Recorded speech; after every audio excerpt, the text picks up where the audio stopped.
노인이 죽으면 도서관이 사라진다. 아프리카에서 나이 많은 이가 죽으면 하나의 도서관이 사라진다. 이 말은 말리 출신의 작가이자 민족 지학자인 아마두 함파테 바의 명언입니다. 그는 1960년 유네스코 회의장에서 아프리카에서는 노인이 죽으면 한 개의 도서관이 불타버리는 것이다 라는 의미로 아프리카 문화와 역사에서 구전 전통이 중요함을 알리는 것이었습니다. 오래전부터 글자를 활용하여 기록을 남겨온 우리와는 다른 구전 전통의 중요함을 알리는 것이나 그래도 기록되지 않은 노인들의 지혜가 중요함을 강조한다는 의미입니다. 아직도 우리에게는 미개한 사회로 생각되는 아프리카에서 노인들이 어떤 정신적 대우를 받는지 쉽게 알 수 있습니다. 오랜 인생 역정을 통해 터득한 경험과 지혜가 그만큼 소중하다는 비유일 것입니다. 중국 속담엔 가유일로 여유일보라는 말이 있습니다. 집안에 노인이 있는 것은 보물 하나가 있는 것과 같다는 뜻이지만 현대 사회에서 그렇게 생각하는 사람은 과연 얼마나 될까요?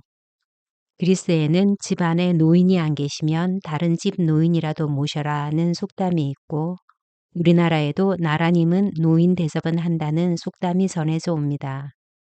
단순히 노인을 공경의 대상으로 보는 것이 아니라 노인이 가지고 있는 경륜이 얼마나 소중한지를 잘 보여주는 말입니다. 우리나라는 이미 고령화 사회에 접어들었습니다. 그리고 그 속도 또한 매우 빠릅니다. 어떤 통계에 따르면 2040년에는 인구의 40%가 노인일 거라고 합니다. 고령 사회로 인한 여러 가지 부작용들이 사회에 만연해지면서 에이지즘이 부각되고 있는 현실이 참으로 안타깝습니다. 에이지즘이란 연령을 근거로 한 고정관념 및 차별, 즉 노인 차별이라고 정의할 수 있습니다. 미국 노인의학 전문의인 로버트 버틀러 박사가 만든 용어로서 노인 편견과 무시로 특정되는 사회 현상을 꼬집은 말입니다. 노인을 식당이나 카페에서 물 흐린다라며 문전박대하고 그 나이엔 원래 아파요 라며 자식도 마음의 상처를 주며 필딱충이나 꼰대 등 노인 비하의 말들, 즉 에이지즘이 우리의 일상에 만연해 있습니다. 언제부터인가 젊음은 칭송받고 늙음은 폄하되어 나이보다 젊어 보이시네요가 덕담이 된 지가 오래입니다. 늙음이 현명함과 지혜를 뜻했던 과거와 비교하면 상황은 무척이나 달라졌습니다. 노인의 사전적 의미는 늙은 사람입니다. 늙었다란 단어가 주는 통상적 의미에는 쓸모없음을 포함하기도 합니다. 신체, 노동, 생산적 기능을 다했기에 사회로부터 배척당하고 더 이상 설 곳 없음을 깨달아 본인 스스로도 능동적 자아를 포기해버리는 경우도 있는 이것이 오늘날 많은 노인의 실상입니다. 자식들도 나이 든 부모가 귀찮아 봉양하지 않고 모른 척 하기도 하고 그래서인지 은연중에 나이 든 사람을 홀대하고 업신여기기까지 합니다. 그러나 그것은 잘못된 생각입니다. 물론 노인이 되면 기억력도 떨어지고 남의 이야기를 잘 듣지 않고 자신의 경험에 집착하는 경향이 있어 꼰대라고 불리어 요즘 사람 입장에서 보면 왜 자꾸 옛날과 비교하고 달라진 현실을 알지 못할까 하는 생각을 가지게 합니다. 하지만 그 꼰대들은 요즘 사람들에게 관심이 있기에 그들의 자신을 자랑하기 위함도 아니고 잔소리하기 위함도 아닌 그저 자신의 과거를 빗대어 조언해주고 싶을 뿐입니다. 답답한 화법, 과거에 머물러 있는 노인들의 추억 속에 자세히 보면 현재를 사는 젊은이의 삶을 조금 더 풍요롭게 해줄 수 있는 경험이 있고 지혜가 있는 것입니다. 떨어진 기억력을 잃은 자리에 통찰력이 자리 잡은 것입니다. 노인들이 예전과 달리 사회에서 대접받지 못하는 이유 중의 하나는 경험적 지식을 중요시했던 농경사회에서 새로운 지식의 습득이 중요해진 산업정보사회로의 변화입니다. 농업에서는 자연에서 오는 오랜 시간이 축적된 데이터가 가장 큰 자산이고, 그러므로 농경사회에서 노인의 존재는 생산의 필수적인 데이터 그 자체가 됩니다. 수십 년 동안 언제 큰 비와 눈이 왔는지, 어느 해에 가뭄이 들었었는지는 그 시간을 살아낸 사람들이 아니라면 알 수 없는 일이기 때문입니다. 동일본 대지진으로 인해 일본에서는 바다에 인접한 수많은 마을들이 쓰나미로 큰 피해를 입었지만, 그중 한 마을은 노인 한 사람이 고집을 세워 마지못해 쌓은 방지벽 덕분에 거의 피해를 입지 않았다는 기사를 읽은 적이 있습니다.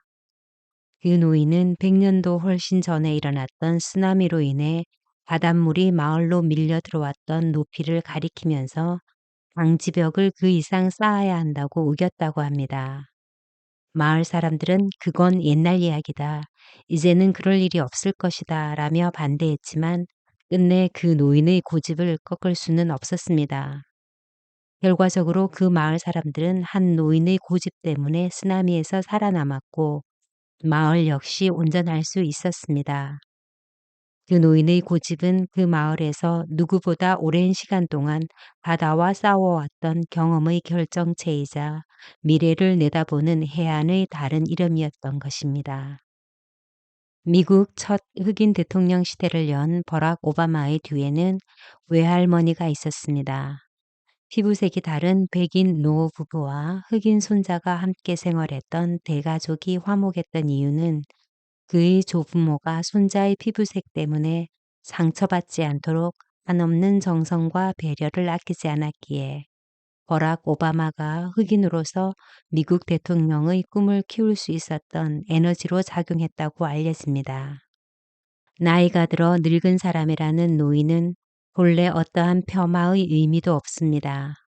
하지만 늙음이 더 이상 지혜의 보고가 아닌 비적응과 돌봄의 대상으로 전락하고, 그로 인해 노인이라는 단어가 긍정적 의미의 구차적 뜻을 담지 못하게 되면서 모두 기피하는 단어가 되어버린 것은 아닐까 생각되어집니다.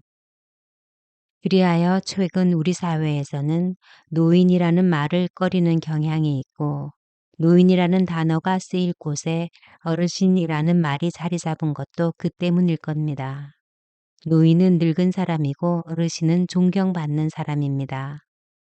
그러므로 살아가면서 여러 가지 면에서 젊은이에게 모범을 보일 필요가 있으며, 노후의 삶은 그저 남은 인생을 여유로운 안식과 쉼으로 생각해선 안 될 것입니다. 나이값을 하여 어르신이 되도록 노력해야 하며, 늙으면 누구나 되는 노인이기보다 인생을 꽃피워 열매가 맺히는 것과 같은 어르신이 되도록 노력해야 할 것 같습니다. 노년을 지혜롭게 보낸다는 것은 반드시 육신의 건강만을 위한 뜻은 아닐 것입니다. 정신적 소양을 지속적으로 유지하면서 발전시켜 나가는 것도 바람직한 일일 것입니다. 나이듦이 지혜와 깨달음으로 다가오는 것은 삶이라는 경험덕입니다. 그래서 나이듦은 살아봄입니다.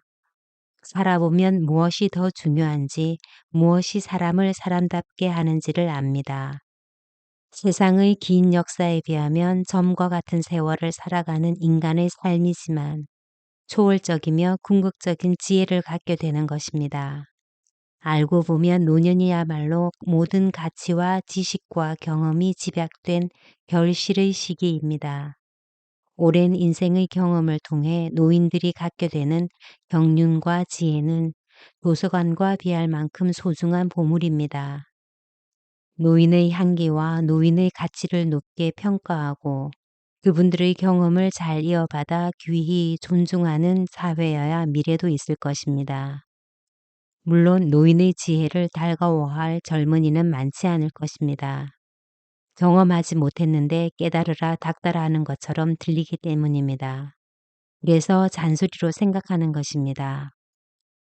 이제 노인을 노인이라고 풀이하고 싶습니다. 주관적인 해석을 한다면 노인이란 작은 도서관입니다. 이는 노인의 노가 단지 늙음을 의미하는 것이 아니라 노인의 노, 아는 사람을 뜻하며 인생의 노하우를 가진 사람을 의미하고자 합니다.